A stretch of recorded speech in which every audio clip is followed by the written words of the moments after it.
Officer Mike and Officer Derek were known throughout the precinct. They had been working together for over a decade, handling every situation with a sharp eye and quick action. People respected them, and criminals feared them. They believed that their badges made them untouchable, that they were in charge not just of the streets but of their entire world. They had built a reputation on years of service and experience, and nothing could change that, or so they thought. Mike, in his mid-40s, had a tough exterior. He had seen it all: shootouts, dangerous criminals, and high-speed chases. He had a quick temper, but he also had a strong sense of justice. His partner, Derek, was a few years younger but equally tough. Derek was more methodical, always thinking through every decision, but his mind was set in the same place: respect the badge, and no one questions you. Together, they made a strong team, and the precinct knew it. Their days were predictable. They would clock in, check their equipment, and patrol the streets. The neighborhood they worked in had its fair share of crime, but they handled it with ease. They were always the first to respond to a call, and they had a reputation for being tough but fair. But somewhere along the way, that confidence, that pride, turned into something bigger: a belief that their position was unshakable. They had worked hard to get where they were, and they had earned the right to be respected. They couldn't imagine anyone questioning their authority. They often joked with one another about the newer officers in the department, those who were eager to prove themselves but didn't have the years of experience that Mike and Derek had. They found it easy to talk down to them, even though they knew the rookies were just learning the ropes. It wasn't that Mike and Derek were cruel, but they had been doing this for so long that they felt like veterans. They didn't need to explain themselves to anyone. They were the backbone of the department, and everyone knew it. The weeks following the standoff marked a turning point for Mike and Derek. They had seen firsthand how Chief Marcus Johnson's leadership was different, but it wasn't until they experienced it themselves that they truly understood what it meant to be a leader. The more they worked with Marcus, the more they began to recognize his strength, not in how loudly he commanded respect, but in how quietly he earned it. Mike, in particular, found himself in a constant state of internal conflict. He had spent years believing that being tough, being the one in control, was what earned respect. He had built his career on that belief, on the idea that no one could question his authority. But the events of the past few weeks had begun to chip away at that mindset. As much as he resisted, there was no denying the impact that Marcus' approach was having. The department was changing, and so was Mike, whether he liked it or not. It wasn't just the big moments that made the difference. It was the small things. The way Marcus would take the time to check in with the officers, ask about their families, and make sure they were doing okay, both on and off the job. Mike had never experienced that kind of leadership before. The previous chiefs had always been about business, about getting results and following orders. But Marcus was different. He didn't just want results. He wanted his officers to feel supported, to know they were part of something bigger than just a job. Derek, on the other hand, had been more open to the changes from the start. He had always been the more introspective one, the one who understood that leadership wasn't just about power. He had seen the way Marcus listened to everyone, the way he respected their opinions, and he admired it. Derek didn't just want to follow orders, he wanted to be part of a team that worked together, that trusted each other. And Marcus had given him that. For Derek, the past few weeks had been a lesson in how leadership should be strong, but also compassionate. One afternoon, as the team gathered for a routine debrief after a busy shift, Marcus addressed the officers with a calm smile. "I know things have been changing around here," he began, "and I appreciate how everyone has been adapting. Change is never easy, but it's necessary. We can't stay stuck in the past. We have to move forward, together." Mike listened carefully. He wasn't sure if he fully agreed with everything Marcus said, but there was no denying that the department was running smoother than it ever had. Officers were working together, communicating better, and even the community was starting to see them in a new light. Marcus had shown them that their job wasn't just about law enforcement, it was about connecting with the people they served. Marcus went on to talk about a new initiative he wanted to start. It was called Community Days, a program designed to foster better relationships between the police and the neighborhoods they patrolled. The idea was simple: once a month, officers would go out into the community not to enforce laws, but to interact with people in a positive way. They would play sports with kids, help with neighborhood cleanups, and even just sit and talk with people. The goal was to show that the police weren't just there to respond to emergencies, they were part of the community, too. Sometimes, Marcus said, the best way to keep people safe is by showing them that you care. Trust is built over time, and it starts with small actions. Mike raised an eyebrow. He had never considered that approach before. He had always thought that the best way to earn respect was by being tough and unyielding. But Marcus was asking them to do something different, something that seemed, at first glance, almost too soft. But as he looked around the room, he could see that the other officers weren't skeptical. They were on board. They believed in what Marcus was saying. After the meeting, as the officers were heading out, Derek turned to Mike. "What do you think?" he asked. Mike didn't answer right away. He had a lot of thoughts swirling in his head. He wasn't sure if he was ready to fully embrace this new way of doing things, but he knew one thing: Marcus was making a difference. The precinct felt more unified, the officers felt more supported, and the community was starting to trust them more. Maybe there was something to this after all. "I'm still not sure," Mike admitted. "But I'll give it a shot." Over the next month, the Community Days program kicked off, and Mike found himself participating in activities he never would have considered before. One Saturday, he found himself playing basketball with a group of kids from the neighborhood. At first, he had been hesitant, unsure of how it would look for an officer to be playing games with civilians. But as he spent more time with the kids, he began to see the value in it. He saw how they looked up to him, how they respected him not because of his badge, but because he was there, giving his time to them. Mike also spent time talking to the parents in the neighborhood, answering their questions, and getting to know them as people, not just citizens who called 911 when they needed help. He began to understand what Marcus had been talking about: trust wasn't built by force or authority. It was built by being present, by showing that you cared about the people you served.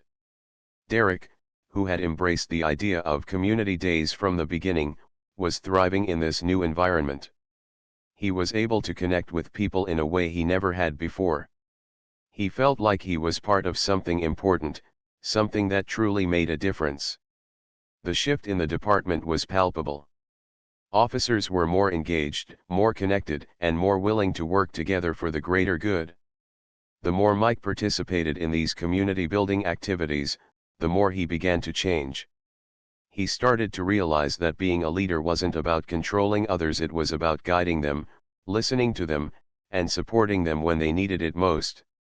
He had spent so many years thinking that being tough was the key to respect, but now he saw that respect was earned through empathy and understanding. One evening, after another successful community day, Mike and Derek sat together in the break room. It had been a long day, but it felt different from the usual ones. They had spent hours talking to residents, helping with cleanups, and just being present in the community. It wasn't about enforcing the law, it was about building relationships. "You know," Derek said, "I think we're finally getting it. It's not just about being tough anymore. It's about being there for the people." Mike nodded slowly. "Yeah. I think I get it now." The department had changed, and so had Mike. It hadn't happened overnight, and it wasn't always easy, but he could see the value in what Marcus had brought to the table. It was a new kind of leadership, one that didn't rely on power, but on connection, understanding, and trust. And for the first time in a long time, Mike felt like he was part of something bigger than himself. Something that truly made a difference in people's lives. One afternoon, as they sat in their patrol car during a quiet moment, the dispatcher's voice broke the silence. They were called to a meeting at the precinct. Meeting at 3:30 p.m. All senior officers. Chief will announce something important. The days following the meeting with Chief Marcus Johnson were filled with tension. Mike and Derek tried their best to keep their focus on their work, but everything seemed different now.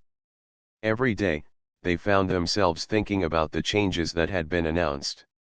The precinct felt unfamiliar, like a place they had once known but no longer fully understood. Their new chief was not what they had expected, and neither of them knew what to make of him yet. As weeks passed under the leadership of Chief Marcus Johnson, things in the precinct began to shift. The changes were slow, subtle, but undeniable.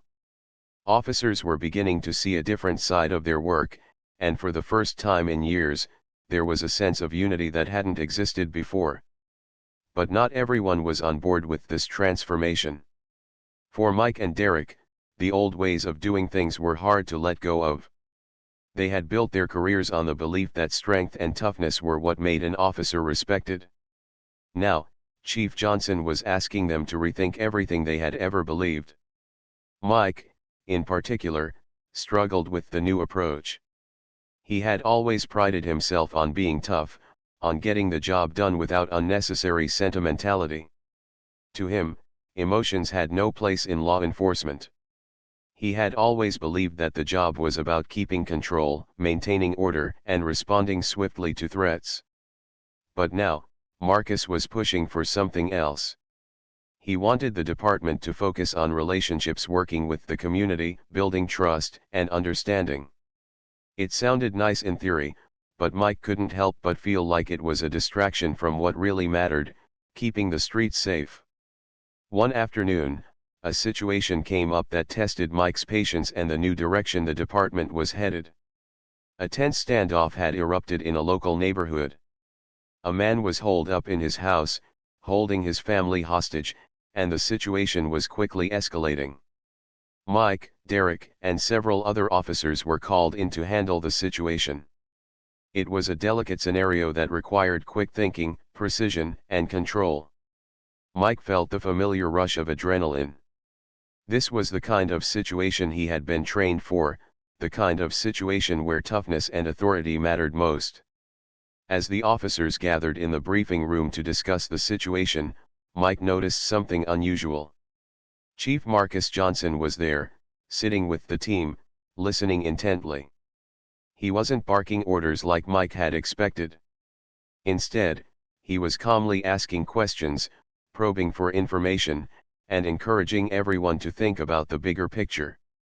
"Remember, this isn't just about taking control of the situation," Marcus said. "It's about de-escalating the tension, about making sure everyone walks away safely, both the people inside and us. We have to keep that in mind. This isn't a race to see who can be the toughest." Mike's frustration was growing.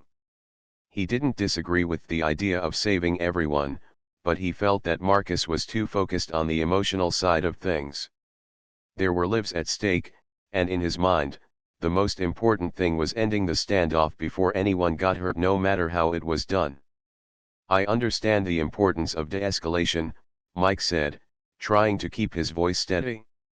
"But we can't afford to waste time trying to reason with someone who's already made up their mind to do harm. This is about taking control." Marcus didn't flinch. "We'll do what we must to bring this to a peaceful resolution, Mike. But the goal is to save everyone. The community looks to us for leadership, not just for authority." Mike didn't respond right away.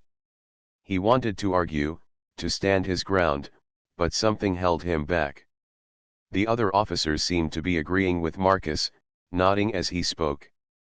Derek, too, was quiet, watching the exchange with interest. Mike could feel his irritation building, but he knew he had to get a grip. There was too much at stake. The team moved out to the location, and the tension was palpable.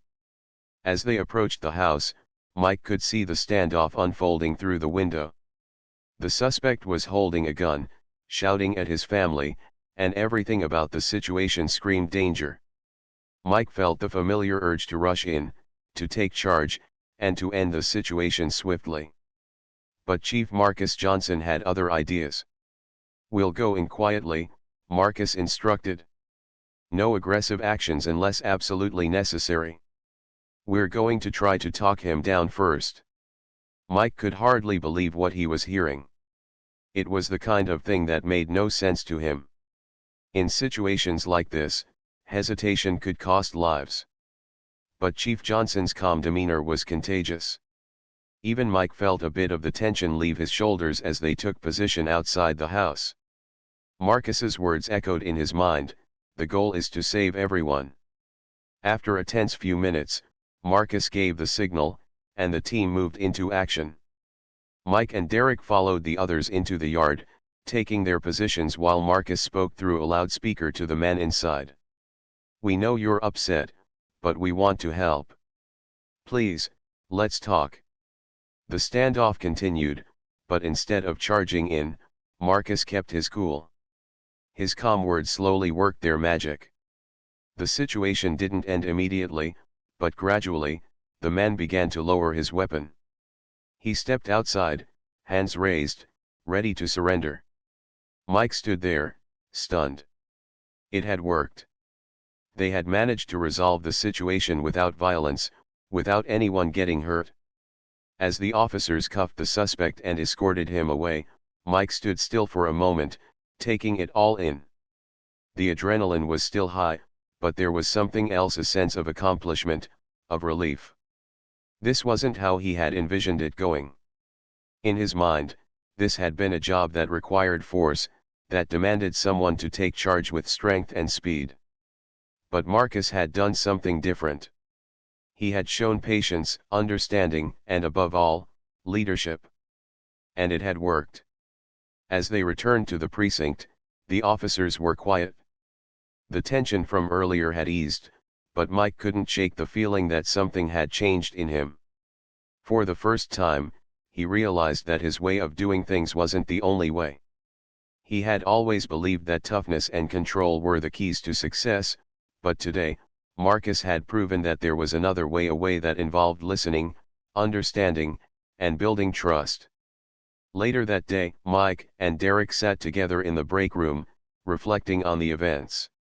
Derek, who had been more open to Marcus's leadership from the start, looked at Mike with a thoughtful expression. "You know," he said quietly, "I think today went a lot better than we expected.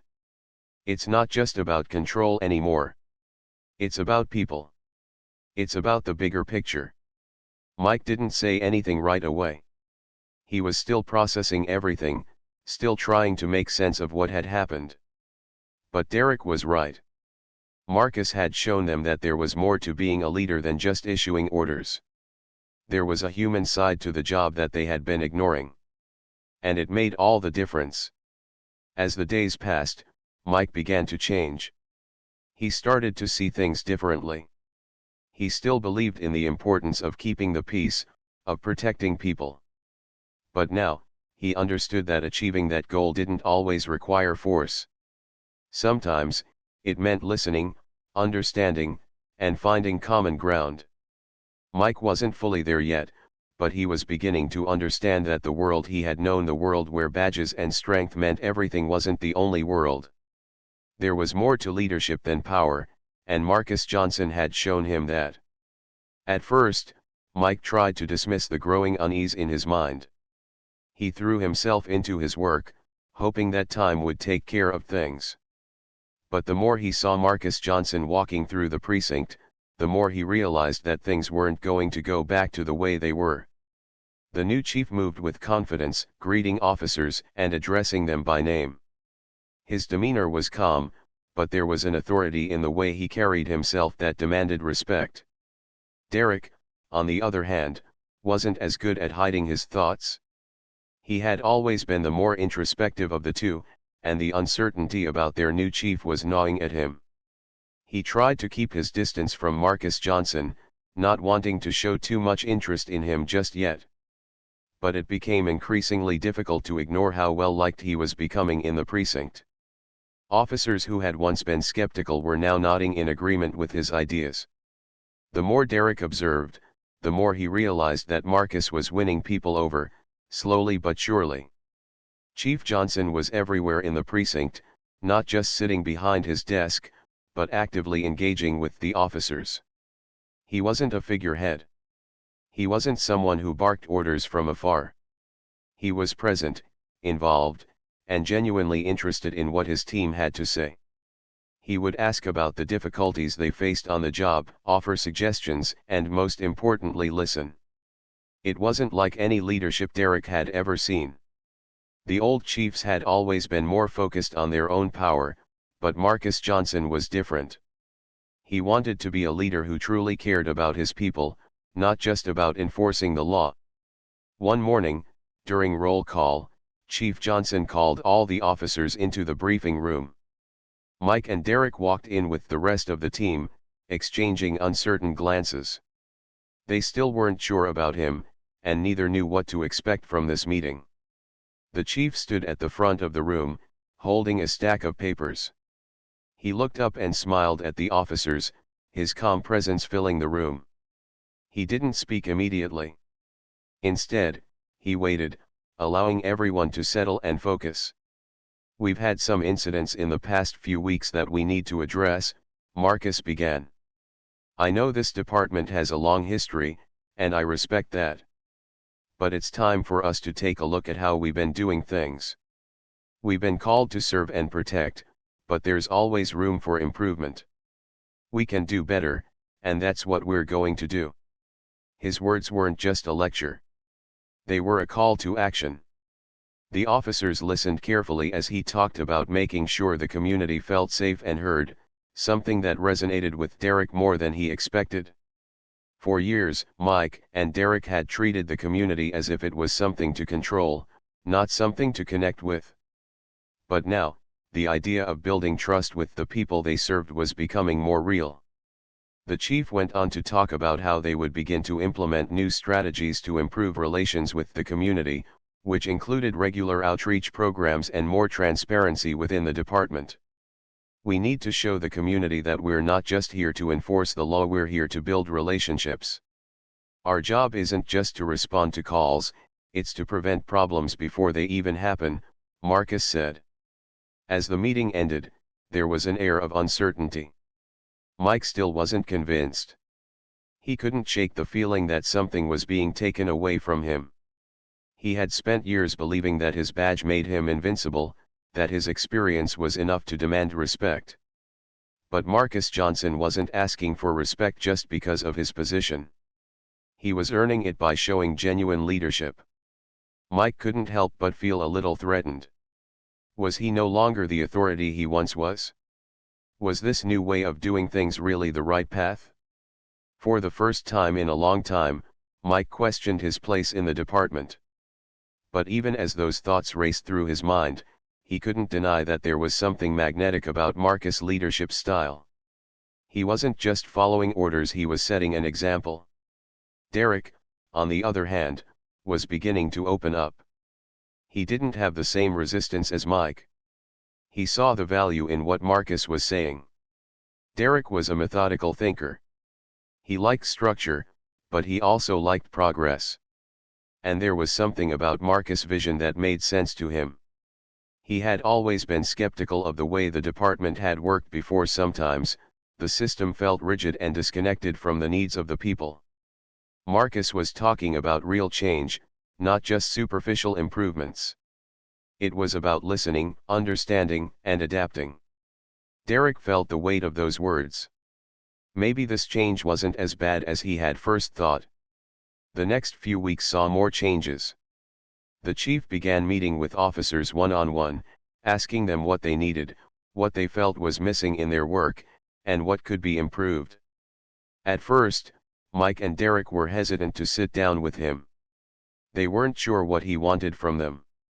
But eventually, they found themselves in his office, sitting across from him as he asked questions. He didn't rush them. He didn't judge their answers. He just listened. Mike found himself unexpectedly opening up about his concerns. He talked about the pressure of the job, the long hours, and how difficult it could be to deal with the unpredictability of the streets. He spoke about the old ways of the department, how it had always been about toughness and control. Marcus didn't dismiss his concerns. Instead, he nodded, acknowledging the challenges they faced. "I understand," he said. "This job isn't easy. But we can do it better. We can support each other more. We don't have to do this alone." For the first time in a long while, Mike felt like he wasn't just a cog in the machine. He felt heard. He realized that Marcus was offering him something he had never experienced before: understanding and teamwork. It wasn't about being the strongest or the toughest anymore. It was about working together for a common goal. As they left the meeting, Derek and Mike walked down the hallway side by side. Mike wasn't sure if he was ready to fully embrace the changes, but something about Marcus Johnson's approach was starting to make sense. It wasn't about power. It was about respect. And maybe, just maybe, it was time for Mike and Derek to reconsider how they viewed their roles in the department. They both knew that the days of believing their badges made them untouchable were over. They had to earn their place now, just like everyone else. And though the road ahead was uncertain, they were beginning to understand that this new era under Chief Marcus Johnson might just be what the department needed. The days following the chief's announcement felt strange for Mike and Derek. They couldn't shake off the feeling of uncertainty that had settled over them. As much as they tried to ignore it, the reality of their new chief's appointment hung heavily in the air. They hadn't expected this. They had always been the ones in control, the ones who made the rules. To suddenly be told that their new boss was someone they had never met and who was not like them left them with a sense of unease. They didn't know how to react, but they certainly weren't ready to embrace this change. Mike tried to keep a brave face at work. He went through the motions, his usual tough persona masking his confusion. Derek, however, was quieter than usual, often lost in his own thoughts. Neither of them spoke openly about it, but both knew that something had shifted. Something fundamental. The next day, they walked into the precinct together, their steps hesitant. The officers around them were acting as though everything was normal, but Mike could tell that some of them were quietly whispering about the new chief. There were subtle looks of confusion or skepticism from the officers who had been with the department longer. Some even questioned why this decision had been made. But unlike Mike and Derek, who felt their positions were being threatened, the other officers seemed willing to give the new chief a chance. That only made Mike and Derek feel more isolated in their thoughts. As the day went on, Mike kept his focus on the usual duties: patrolling the streets, responding to calls, and keeping order. But his mind kept drifting back to Marcus Johnson, their new boss. What kind of leader would he be? Was he really qualified to lead a department like theirs? Mike had a lot of doubts, but he also knew one thing: they had to meet him. They had to see for themselves what kind of person he was. That afternoon, the moment finally came. The precinct had scheduled an all-staff meeting, and the officers were instructed to gather in the conference room. It was the first time they would meet the new chief in person. Mike and Derek entered the room alongside the rest of the officers, trying to keep their composure. The room was filled with a low murmur of conversations as everyone found their seats. Some officers looked eager to meet the new chief, while others were clearly uncomfortable, just like Mike and Derek. When Marcus Johnson entered the room, all eyes turned to him. He was tall, with a calm yet confident presence that immediately captured the attention of the room. His uniform was sharp, his posture straight, and there was something about the way he carried himself that suggested he had been in leadership roles before. His face was serious, but there was a warmth in his eyes. He looked around the room, meeting the gaze of each officer, and then spoke. "Thank you all for being here," Chief Johnson began. His voice was calm but strong. I know that my appointment might be unexpected for some of you, and I understand that this is a big change. But I want you all to know that I am here to lead, not to divide. We have a job to do, and I intend to do it to the best of my ability. We are a team, and together, we will move forward. Mike and Derek listened closely, their skepticism lingering but not completely controlling their thoughts. It wasn't just the fact that Marcus Johnson was black. That didn't matter as much as the fear of losing their sense of control. What Mike and Derek had always prided themselves on, their experience, their authority, their place in the department, now seemed less secure. The more they watched Marcus speak, the more they realized that he wasn't trying to come in and tear everything down. He was trying to build something better. But could he really do it? Could a man like him lead a team that had been so used to doing things their own way? Marcus continued to address the room, speaking about his vision for the department. He talked about improving community relations, ensuring transparency in all actions, and most importantly, holding each officer accountable for their actions. The latter caught Mike and Derek's attention. They had never been fans of the idea of being watched closely, and the thought of someone holding them accountable for things they did in their personal and professional lives was unsettling.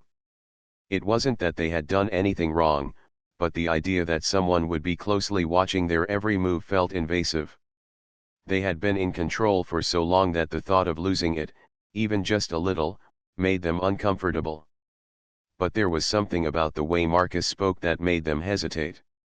He didn't sound like someone who was just there to make waves or push an agenda. He sounded like someone who truly cared about the department and the people who worked for it. It wasn't the kind of speech they were used to hearing.